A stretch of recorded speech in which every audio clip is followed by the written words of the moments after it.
Welcome to Fayetteville in Focus, our show highlighting stories from around town. Every 2 weeks, a new episode will air on FayTV, the City of Fayetteville's government access channel. FayTV airs on Channel 7 on Time Warner Cable. It's also streamed online at faytv.net. And there's plenty more that can be found online by liking the City of Fayetteville on Facebook or following us on YouTube. Starting out our show this week, we'll take a look at some of our recent happenings in our Fayetteville 5 news segment. In our feature story, Gavin has a story with the Community Development Department highlighting their programs to help improve the housing situation for low to moderate income residents. And wrapping up the show, Sherry will be out and about showing off the Arts Council's latest project, bringing art to the streets of downtown Fayetteville. We'll have all this and more in this episode. So let's get started with the show.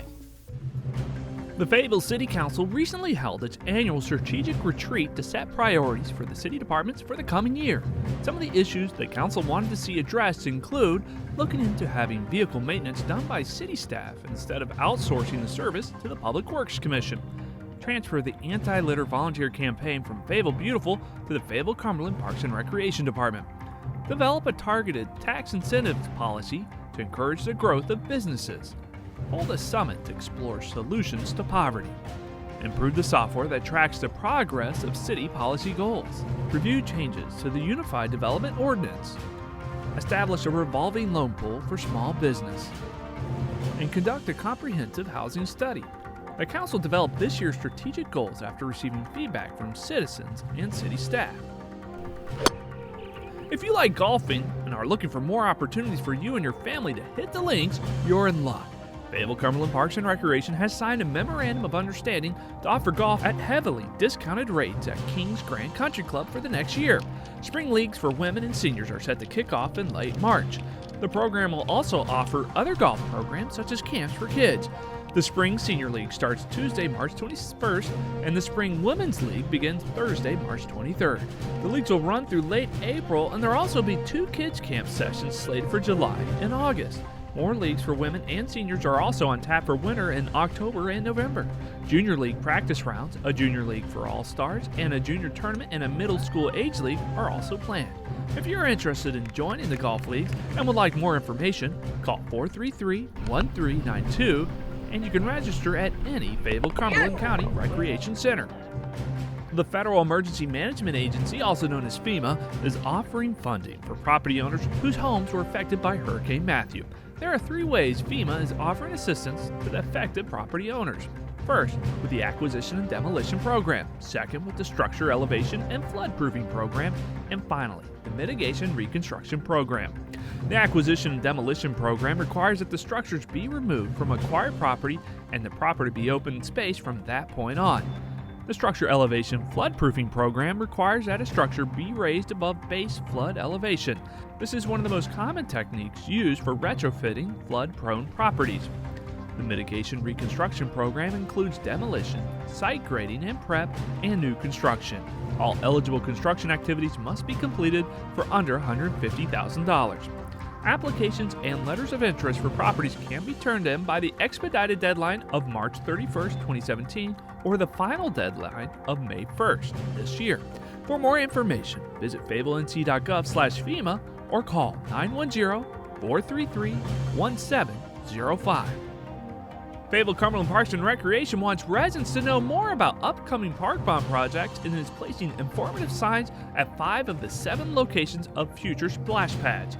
Signs designating the locations of splash pads have been placed at Kiwanis, Massey Hill, Myers, E.E. Miller, and Gilmore Therapeutic Recreation Centers. Additional signs will be added as other park bond project site locations are finalized. The signs will let our residents know about future park bond projects and also provides a link to the city's website, which displays locations for all future park bond projects on an interactive map.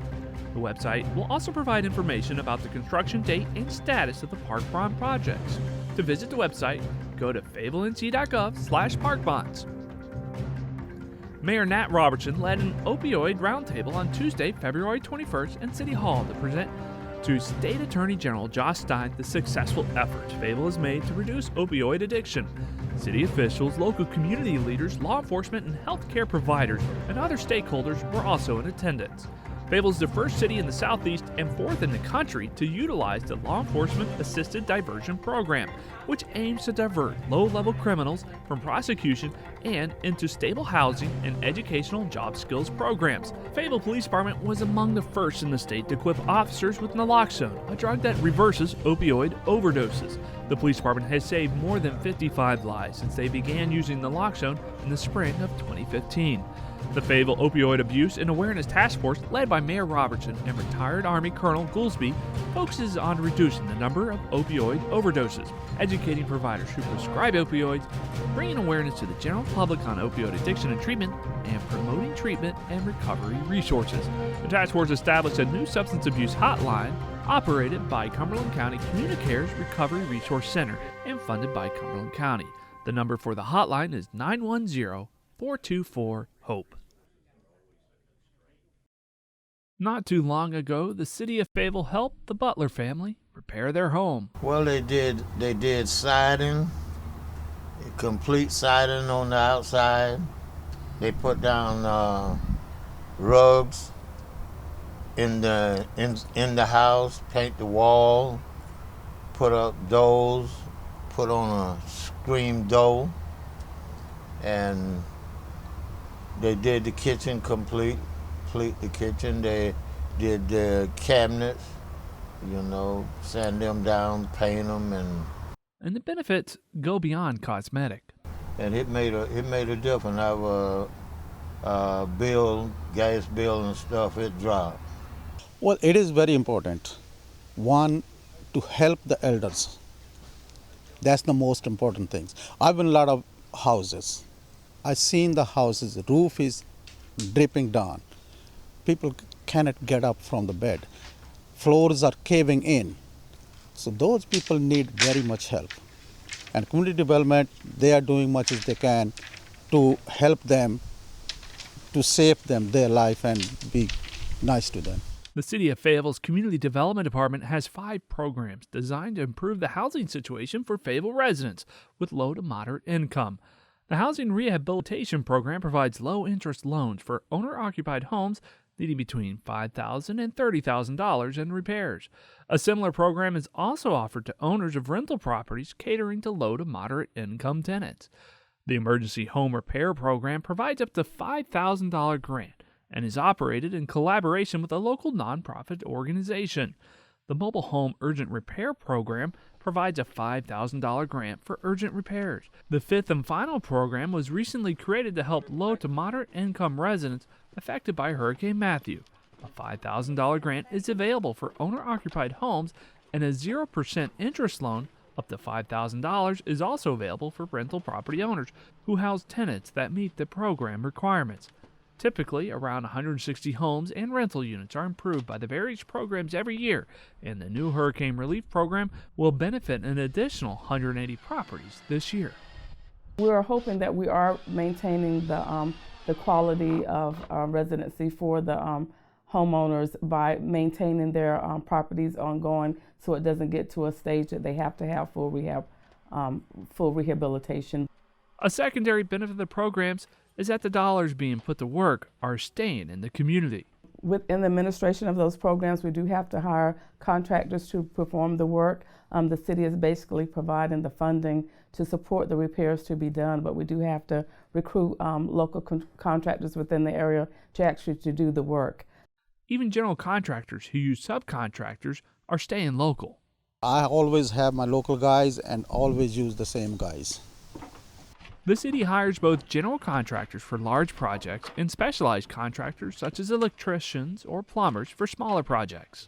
So they're only going to be looking at 1 or 2 items to repair, and then we can go ahead and hire those specific contractors that specialize in their fields and hiring someone to get those projects done. And Barbara Little enjoys a part of her job where she can make a big difference in a resident's quality of life. It's very rewarding. We know that a lot of these people that are making use of our programs might not be able to get the work that we're providing the assistance with, and they're very appreciative of the help that we're able to give to them, and that is very rewarding in itself. Without the help of the City of Fayetteville, Crawford Butler would have had a hard time making the repairs to his home while living on a retirement income. Wasn't no way we could have did it. They really help us it was just a blessing what they did for us. If you're interested in applying for one of the programs or are a contractor looking to participate in the program, learn more at fayettevillenc.gov/housing or by calling 910-433-1590.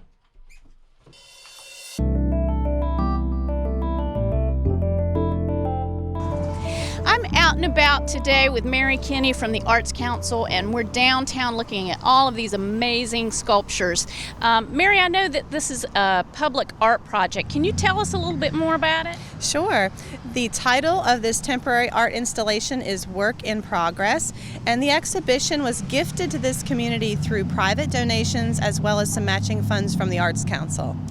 And are all of the artists that crafted these pieces, are they local artists from North Carolina? So there are several artists from North Carolina. One lives in Mint Hill outside of Charlotte. Another is from the Cary, Apex area. And two of the sculptures did come from as far away as Boston. Oh, wow. Okay. And how many total sculptures are there? There are 11 sculptures, and they're spread out through downtown along Hay Street, on some of the side streets. We have one in Festival Park and one kind of way out on a corner that you have to kind of hunt for. I know the one. Are they permanent, or how long will they be here? These pieces will be here through September, so visitors and residents of this community can enjoy the work for free, 24 hours a day, 7 days a week. Well, that's awesome. And I have my favorite, and you know which one it is. I told you it's very tall and has lots of arms and glistens in the sun. But anyway, you'll have to come downtown to check out all of the sculptures so that you can pick out your favorite. You can stop by the Arts Council right here on Hay Street. They have a map with all the details and locations of each sculpture. It's a great way to get out and explore downtown to see everything that it has to offer.